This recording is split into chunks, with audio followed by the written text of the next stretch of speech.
Bismillahirrahmanirrahim. Assalamualaikum warahmatullahi wabarakatuh. Alhamdulillahirabbil alamin wa bihi nasta'in wala umurud dunya waddin.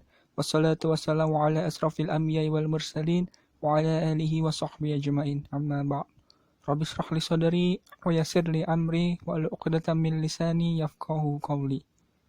Yang kami hormati Bapak Firdaus Wajdi PhD selaku dosen pengampu mata kuliah tasawuf dan teman-teman yang kami cintai, kami dari kelompok 2 akan mempresentasikan tentang tasawuf akhlaki, falsafi, dan irfani. Kami dari kelompok 2, nama saya Betanda Fazri, dan teman saya Zikri Ma'aulia, Muhammad Arsah, dan Safira Nur Halimah.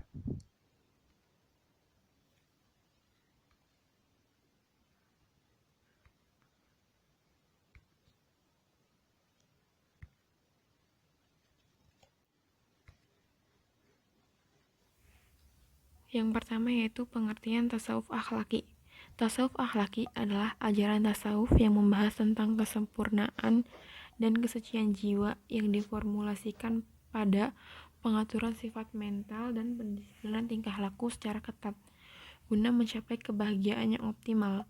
Manusia harus mengidentifikasikan eksistensi dirinya dengan ciri-ciri ketuhanan melalui penyucian jiwa dan raga.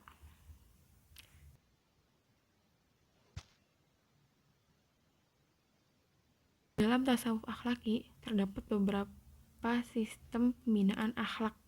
Di antaranya yaitu yang pertama taklili. Langkah pertama yang harus ditempuh adalah usaha mengosongkan diri dari ketergantungan terhadap kelezatan hidup duniawi, karena hawa nafsu itulah yang menjadikan penyebab utama dari sifat yang tidak baik. Yang kedua yaitu tohali, upaya menghiasi diri dengan akhlak terpuji. Tahapan tohali dilakukan kaum sufi setelah mengosongkan jiwa dari akhlak-akhlak tercela. Tohali juga bersifat menghiasi diri dengan jalan membiasakan diri dengan perbuatan baik.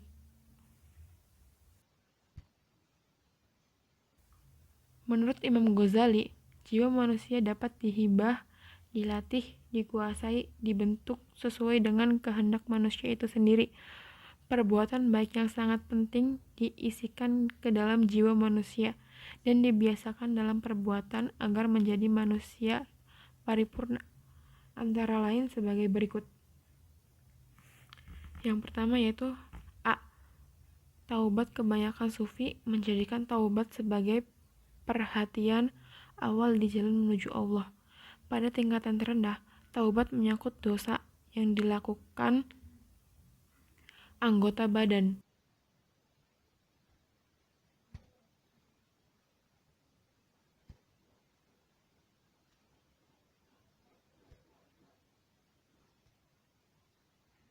Yang B yaitu khauf dan raja. Khauf adalah rasa cemas dan takut. Adapun raja ialah berharap atau optimis. Jadi, khauf adalah perasaan takut seorang hamba semata-mata kepada Allah. Sedangkan raja atau optimis adalah perasaan hati yang senang karena menaati sesuatu yang diinginkan dan disenangi. Yang C yaitu zuhud. Zuhud umumnya dipahami sebagai ketidaktertarikan kepada dunia dan harta benda. Dilihat dari maksudnya, zuhud terbagi menjadi tingkatan. Yang pertama yaitu zuhud yang terendah adalah menjauhkan diri dari dunia ini agar terhindar dari hukuman di akhirat. Kedua yaitu menjauhi dunia dengan membimbing imbalan akhirat. Ketiga, yang sekaligus merupakan makom tertinggi adalah mengucilkan dunia bukan karena takut atau berharap tapi karena cinta kepada Allah.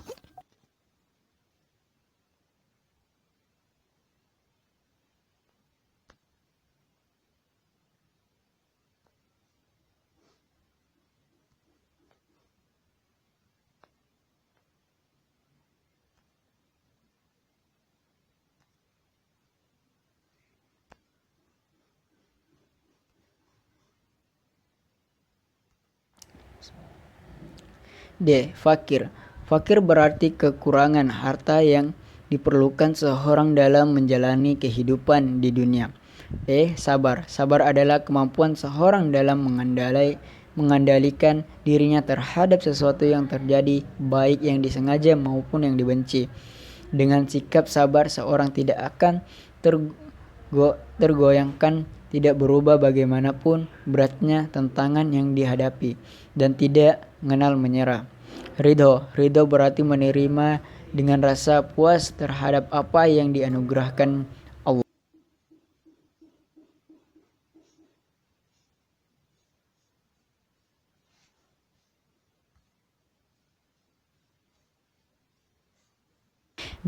Muraqabah. Muraqabah adalah mawas diri. Muraqabah mempunyai arti yang mirip dengan introspeksi. Dengan kata lain, muraqabah adalah siap dan siaga setiap saat untuk meneliti keadaan sendiri. 3. Tajalli. Tajalli ialah halangnya hijab dari sifat-sifat kebasyarian, yaitu kemanusiaan, jelasnya nur yang sebelumnya gaib, dan fananya segala sesuatu ketika tampaknya wajah Allah. Kata tajalli bermakna keterungkapannya nur gaib, agar hasil yang telah diperoleh jiwa ketika melakukan tahlil dan tahlil tidak berkurang, maka rasa ketuhanan perlu dihayati lebih lanjut. Kebiasaan yang dilakukan dengan kesadaran dan rasa cinta dengan sendirinya akan menumbuhkan rasa rindu kepadanya.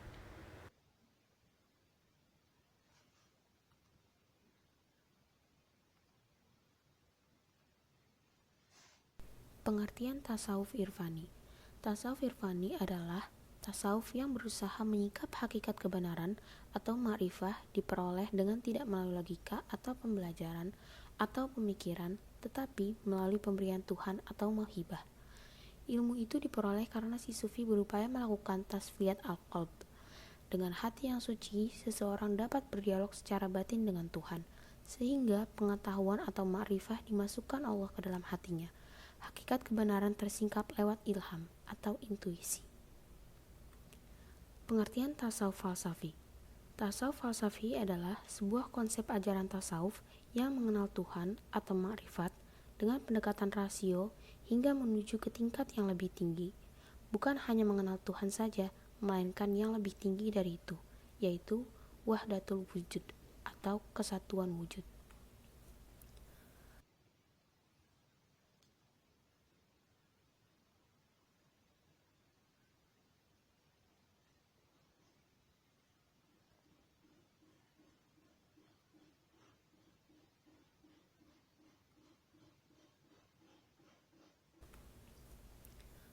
Persamaan tasawuf akhlaki, irfani, dan falsafi.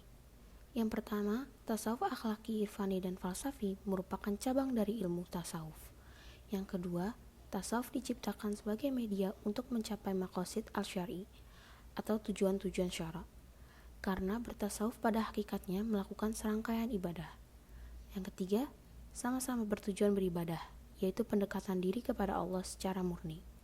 Yang keempat, ketiga bagian tersebut secara esensial semua bermuara pada penghayatan terhadap ibadah murni atau mahdoh untuk mewujudkan akhlak al-karimah baik secara maupun sosial. Perbedaan tasawuf akhlaki, irfani, dan falsafi. Yang pertama, tasawuf akhlaki. Tasawuf akhlaki adalah ajaran akhlak dalam kehidupan sehari-hari guna memperoleh kebahagiaan yang optimal. Dengan kata lain, tasawuf akhlaki adalah tasawuf yang berkonsentrasi pada teori-teori perilaku, akhlak, atau budi pekerti, atau perbaikan akhlak. Yang kedua, tasawuf irfani. Tasawuf irfani adalah tasawuf yang berusaha menyingkap hakikat kebenaran atau ma'rifah yang diperoleh dengan tidak melalui logika atau pembelajaran atau pemikiran, tetapi melalui pemberian Tuhan. Ilmu itu diperoleh karena si sufi berupaya melakukan tasfiyat al-qalb. Dengan hati yang suci, seseorang dapat berdialog secara batin dengan Tuhan sehingga pengetahuan atau ma'rifah yang dimasukkan Allah ke dalam dirinya. Hakikat kebenaran tersingkap lewat ilham atau intuisi. Tasawuf falsafi. Tasawuf falsafi adalah sebuah konsep ajaran tasawuf yang mengenal Tuhan dengan pendekatan rasio hingga menuju ke tingkat yang lebih tinggi, bukan hanya mengenal Tuhan saja, melainkan yang lebih tinggi dari itu, yaitu wahdatul wujud.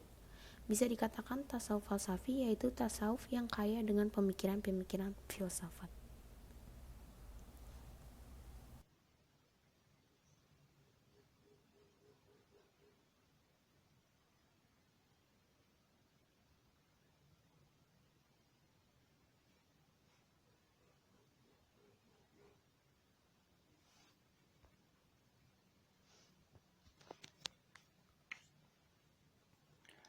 Tokoh tasawuf akhlaki. Yang pertama ada Hasan al-Bashri. Islam diartikannya sebagai penyerahan hati dan jiwa hanya kepada Allah, dan keselamatan seorang muslim dari gangguan muslim lain. Orang beriman, menurutnya adalah orang yang mengetahui bahwa apa yang dikatakan Allah, itu pula lah yang harus dia katakan. Orang mukmin menurutnya ialah orang yang paling baik amalannya dan paling takut kepada Allah. Para sufi, menurut pengertiannya, ialah orang yang hatinya selalu bertakwa kepada Allah dan memiliki ciri-ciri antara lain sebagai berikut. Yang pertama, berbicara benar. Yang kedua, menepati janji. Yang ketiga, mengadakan silaturahmi. Yang keempat, menyayangi yang lemah. Yang kelima, tidak memuji diri. Dan yang terakhir, mengerjakan yang baik-baik. Faqih menurutnya ialah orang yang zahid terhadap dunia dan senang terhadap akhirat. Melihat dan memahami agamanya, senantiasa beribadah kepada Tuhannya, bersikap warak, menjaga kehormatan kaum muslimin dan harta mereka, dan menjadi penasihat dan pembimbing bagi masyarakatnya. Sebagaimana sufi lainnya, Hasan al-Basri sangat takut kepada siksaan Allah Subhanahu wa taala. Abdul Mu'min al-Hifni menggambarkan bahwa Hasan al-Basri tampak seperti orang yang selalu ketakutan. Ia selalu merasa takut karena membayangkan bahwa mereka itu seakan-akan diciptakan, bahwa neraka itu seakan diciptakan oleh Allah Subhanahu wa taala semata-mata untuk dirinya. Tokoh tasawuf akhlak yang kedua yaitu Rabi'ah al-Adawiyah. Rabi'ah al-Adawiyah tercatat dalam perkembangan mistisisme Islam sebagai peletak dasar tasawuf berdasarkan cinta kepada Allah. Jadi, Rabi'ah al-Adawiyah ini yang pertama kali mengenalkan tasawuf, bahwa tasawuf itu didasari oleh cinta kepada Allah. Karena pada generasi sebelumnya, tasawuf itu dikenal sebagai dasarnya takut dan pengharapan kepada Allah. Nah, Rabi'ah ini yang pertama-tama mengajukan pengertian rasa tulus ikhlas dengan cinta yang berdasarkan permintaan ganti dari Allah. Lanjut yang berikutnya, tokoh tasawuf falsafi. Yang pertama itu ada Ibnu Arabi. Nama lengkap dari Ibnu Arabi yaitu Muhammad bin Ali bin Ahmad bin Abdullah At-Ta al-Haytami. Beliau dilahirkan di Murcia, daerah Andalusia Tenggara, Spanyol, pada tahun 560 Hijriah. Ia tinggal di Hijaz dan wafat di sana pada tahun 638 Hijriah karena Ibnu Arabi yang paling fenomenal adalah Al-Futuhat Al-Makkiyah yang ditulis pada tahun 1201 Hijriah. Ajaran dari Ibnu Arabi ada 3. Yang pertama, wahdat al-wujud, yaitu kesatuan wujud. Intinya, wujud dari semua makhluk itu adalah satu, yaitu wujud dari Khaliknya. Kemudian yang kedua, hakikat Muhammadiyah. Lanjutan dari wahdat al-wujud adalah hakikat Muhammadiyah. Yang menurut Ibnu Arabi, bahwa ketentuan alam semesta ini adalah pelimpahan dari wujud yang satu, yaitu Tuhan. Dari yang satu itu lalu lahirlah semua wujud dengan segala proses penciptaannya. Yang kemudian yang ketiga itu wahdat al-adyan. Turunan ketiga dari wahdatul wujud adalah wahdatul adyan, yaitu kesamaan agama. Semua agama itu adalah satu yang bersumber dari Tuhan. Kemudian tokoh tasawuf falsafi yang kedua ada Al-Jili. Nama lengkap Al-Jili adalah Abdul Karim bin Ibrahim Al-Jili yang lahir tahun 1365 Masehi dan wafat tahun 1417 Masehi. Beliau lahir di Jilan, provinsi di selatan Kaspi. Tempat lahirnya Jili atau Gilan yang kemudian menjadi nama dari Al-Jili. Beliau adalah sufi yang terkenal di Baghdad. Ia pernah berguru pada tokoh tarekat Qadariyah yaitu Abdul Qadir Al-Jailani, seorang sufi dari India. Ajaran dari Al-Jili adalah yang pertama insan kamil. Pemahaman tentang insan kamil atau manusia sempurna sebagai wujud dari Tuhan yang diumpamakan bagai cermin. Seseorang tidak bisa melihat dirinya sendiri kecuali dengan cermin. Yang kedua itu maqamat. Al-Jili merumuskan tahapan atau tingkatan yang harus dilalui seorang sufi, yaitu yang pertama Islam, iman, ihsan, shalah, syahadah, sidqiyah, dan kurbah.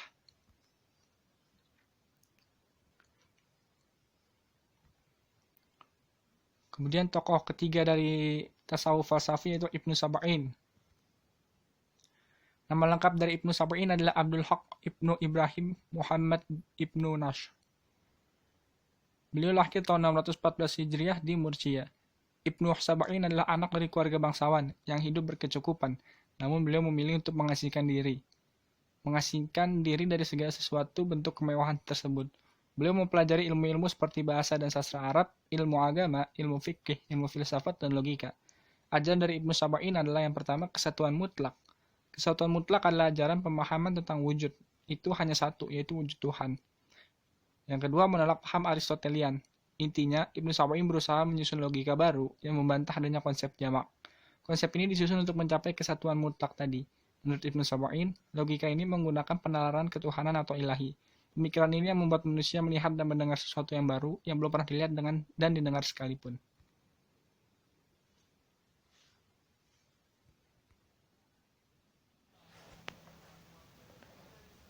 Tokoh tasawuf irfani. Yang pertama ada Zunnun al-Mishri.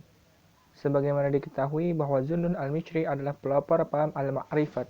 Walaupun paham al-ma'rifat sudah dikenal di kalangan sufi, tetapi Zunnun al-Mishri lah yang lebih menekankan paham ini di dalam tasawuf. Penilaian ini tidaklah berlebihan karena berdasarkan riwayat al-Qadfi dan al-Mas'udi yang kemudian dianalisis oleh Nicholson dan Abdul Qadir dalam falsafah asy-Syufiyah fi al-Islam, disimpulkan bahwa Zunnun al-Mishri berhasil memperkenalkan corak baru tentang al-ma'rifat dalam bidang sufisme Islam. Keberhasilan itu ditandai dengan yang pertama, Zunnun al-Mishri membedakan antara al-ma'rifat sufiyah, yaitu melaksanakan kegiatan sufi menggunakan pendekatan qalb atau hati, dan ma'rifat aqilah, yaitu menggunakan pendekatan akal. Yang kedua, al-ma'rifat menurut Zunnun al-Mishri sebenarnya adalah musyahadah al-qalbiyah, sebab ma'rifat merupakan fitrah dalam hati manusia sejak zaman azali. Yang ketiga, teori-teori al-ma'rifat Zunnun al-Mishri menyerupai noisme ala neoplatonik. Teori ini dianggap sebagai jembatan teori-teori wahdat asy-syuhud dan ittihad. Oleh karena itu, dialah orang yang pertama memasukkan unsur falsafah ke dalam tasawuf.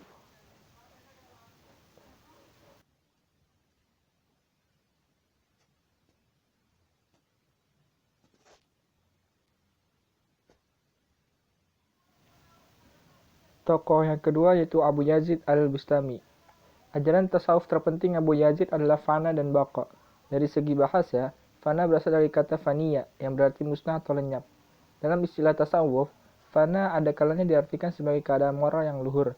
Dalam hal ini, Abu Bakar al-Kalabazi 378 Hijriah atau 988 Masehi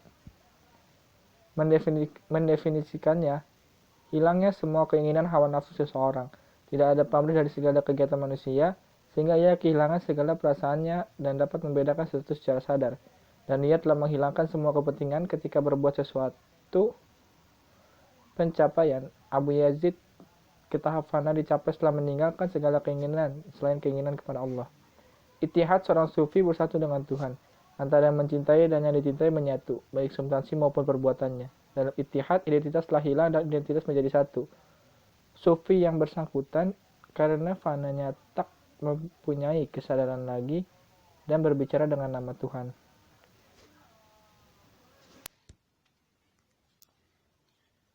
Sekian yang bisa kami tampilkan. Kurang lebihnya mohon maaf. Wassalamualaikum warahmatullahi wabarakatuh.